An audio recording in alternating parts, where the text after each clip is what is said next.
Well, it's 22 years later, and Norman Bates hears Mother again.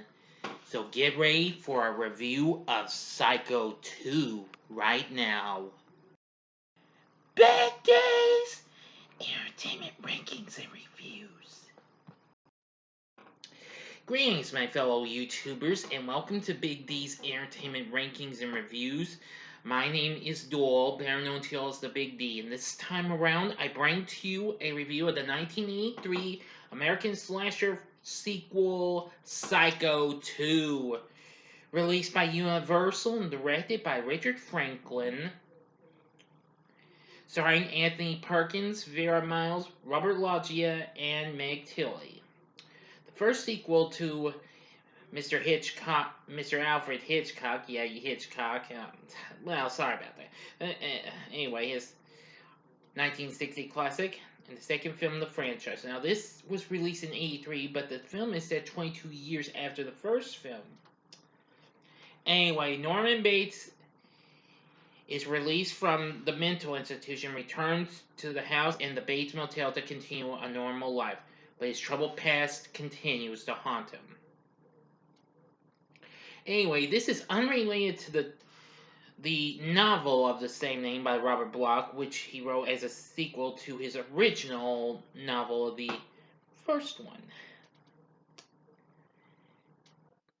Anyway, it was a pretty good success. It got mixed to positive reviews from the critics, so that's good. So anyway, let's get into the story. Now, after 22 years after his murder spree, Norman Bates has been cured of his insanity, accepted that his mother is dead, and is released from a mental institution by the court. Marion Crane's sister Lila, now the widow of Marion's former lover Sam Loomis, vehemently protests Norman's release, but her plea is dismissed. Against the advice of Dr. Bill Raymond, Norman takes up residence in his old home behind the Bates Motel. He reports to a prearranged job at a nearby diner, where an old lady named Emma Spool works. After work, a young waitress at the diner named Mary Samuels has been thrown out of her boyfriend's place. Norman offers to let her stay at the motel, then extends the offer to his home, where he discovers that the motel's new manager, Warren Toomey, who is played by Dennis Franz before TV's NYPD Blue, has been using the motel to deal drugs, and he immediately fires him. Yeah. Anyway, now, the name Mary Samuels kind of sounds almost like it, because I forgot to bring this up in my review of the first one. When Marion signs into the Bates Motel, she signs under an alias. Yeah, Marie Samuels. Yeah. So, thought I'd let you know that I forgot to bring it up in my review of the first one, so forgive me. Anyway, Norman's assimilation into society appears to be going well until he begins to receive mysterious phone calls and notes from Mother at the house and diner. During a work shift, a drunk Toomey picks a fight with Norman, who suspects him of leaving the messages. Shortly after, a figure in a black dress stabs Toomey to death as he is packing to leave the motel. Yeah, we kind of guess. I think he got cut on the face similar to the Arbogast kill, but, well, this is factually a little bit. At least we don't see him, I don't know, weird way of falling downstairs, Well, becoming increasingly sympathetic and impressed by Norman's fight to keep his sanity, Mary takes up permanent residence in a guest room at his house. While Norman is renovating the motel, he hears voices in the house and enters his mother's bedroom to find out it was exactly as it was 22 years ago. A sound lures him to the attic, where he is locked in. Meanwhile, a teenage couple sneaks in through the cellar window to have a little sex. They notice a female figure pacing in the next room. As they try to climb out, the boy is stabbed to death, and the girl escapes and alerts the police. Mary finds Norman in the attic, and he shows her his mother's bedroom, only to find it back to its state of disuse. The sheriff arrives and questions him about the boy's murder. Mary claims they were out walking together at the time. After the sheriff leaves, Norman rebukes her for lying. He fears he may have killed the boy since Mary told him the attic was unlocked when she found him. That evening, Mary and Norman found a bloody rag stuffed in the toilet. Norman is horrified, believing he has committed another murder, but Mary insists he is innocent. Mary goes down to check the motel. In the parlor, she is surprised by Lila, her mother. Lila and Mary have in fact been making the phone calls and notes, even posing at the window dressed as Norman's mother. Mary altered his mother's bedroom and locked Norman in the attic so she could change it back. All of this was an attempt to drive Norman insane again and have him recommitted. However, Mary's growing friendship with Norman has convinced her he is no longer capable of killing.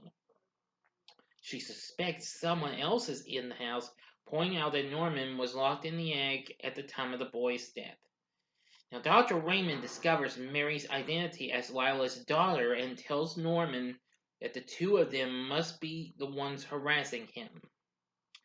He also has the corpse of Norman's mother exhumed to prove Norman is not being haunted by his mother. Norman is only partially convinced, saying the one behind everything must be his real mother, despite there being no record of him being adopted. Norman confronts Mary with what Dr. Raymond told him. She says that she has given up her part in Lila's ruse, but Lila will not stop. Later, Norman becomes too terrified to leave his room, saying he saw his real mother in the house. Mary admits to Norman that his sanity is beginning to erode and stays to comfort him. While Lila is retrieving her mother costume from the cellar, a figure steps out of the shadows and murders her. Yeah, and that death was real creepy. Anyway, meanwhile, the police dredge the swamp and find a car with Toomey's body in the trunk. Mary runs to the house to try to convince Norman to flee. But however, he answers the phone and starts speaking to Mother. Mary listens in. Nobody's on the line with Norman. While Norman debates with Mother about her command to kill Mary, she runs into the cellar and dresses up as Mother, complete with butcher knife and an unsuccessful bid to get Norman to hang up. Dr. Raymond grabs her from behind, thinking he has caught her in the act of trying to drive Norman insane, and in her fright, Mary plunges the butcher knife into his heart. Okay, now I'm going to get to the ending to this.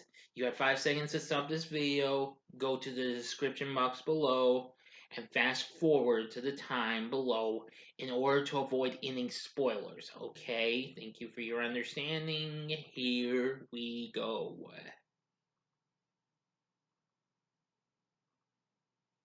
Okay, you've been warned. Excuse me.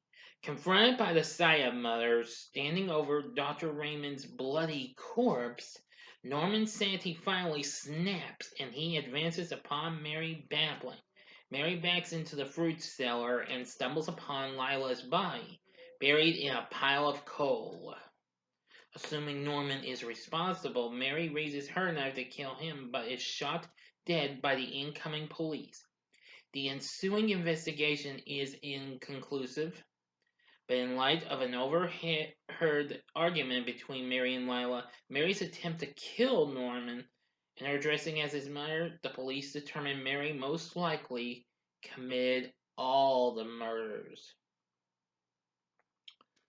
Later, Emma visits Norman and informs him that she is his real mother, and that Mrs. Bates was her sister, who adopted Norman as an infant while Emma was institutionalized. She reveals that she was the real murderer, having killed anybody who tried to harm her son. In response, Norman strikes her in the head with a shovel, killing her. He then carries the body upstairs to Mother's room and begins talking to himself in her voice, signifying that Norman's mother personality has once again taken control of his mind. Yep, it's starting all over for realsies.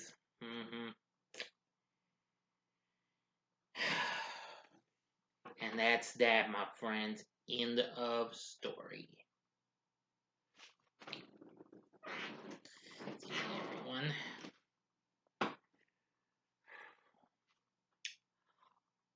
Sorry, just one moment's pause. Okay, now what did I think of Psycho 2? I'm gonna say it was real good. Although I've only seen it a few times, but I hope to rewatch this again sometime down the road. But this movie actually is in kind of a grudge match between the first one in becoming my favorite film of the franchise.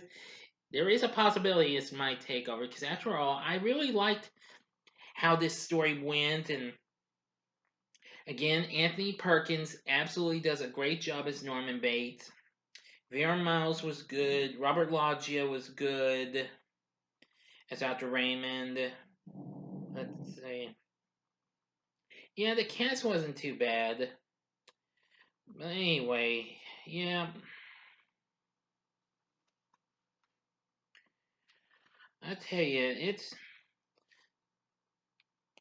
it's pretty good. But the kills are pretty good, and I like the atmosphere of the film. I mean, with it being color and what have you, since this was 1983 when it came out, I'm just gonna say it's great. I liked how the Bates house looks in color, the Bates Motel, everything in this. So, would I recommend Psycho 2? Hell yeah, yes, you need to see this. This is a very good movie. Richard Franklin, not too bad, directed this. This was actually his film debut, as a matter of fact. American feature film, as a matter of fact. And the script was written by Tom Holland. No, not the actor we know of as the current Spider-Man. I believe this is the Tom Holland who. Give me a second. Oh yes, oh yes, the guy who directed the original Child's Play, as well as the original Fright Night. Yeah, that would be him. Yes. Oh yeah, he also directed Stephen King's Thinner as well. Okay, I thought it was. Anyway,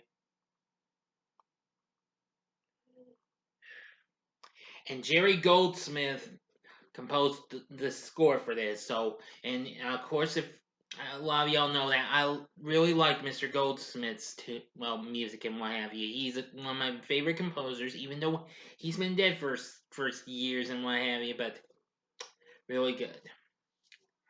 So, what do I think? What do I say? Again, I'm saying give Psycho 2 a try. I'm sorry, I forgot. I already asked you the question. Woohoo! Oh yeah, Psycho 2. Definitely check it out. You won't be disappointed. So anyway, what are your thoughts on Psycho 2? Please feel free to tell me in the comments section below. If you like this video, click the like button, subscribe to my channel as well, and be a part of the Big D Nation. And also, I'd like to welcome my newest subscribers. I was recently on StreamYard with Drew from Hayes and at Devon Graham and Christian from Christian Hannah Horde in their Firefly Family podcast last night.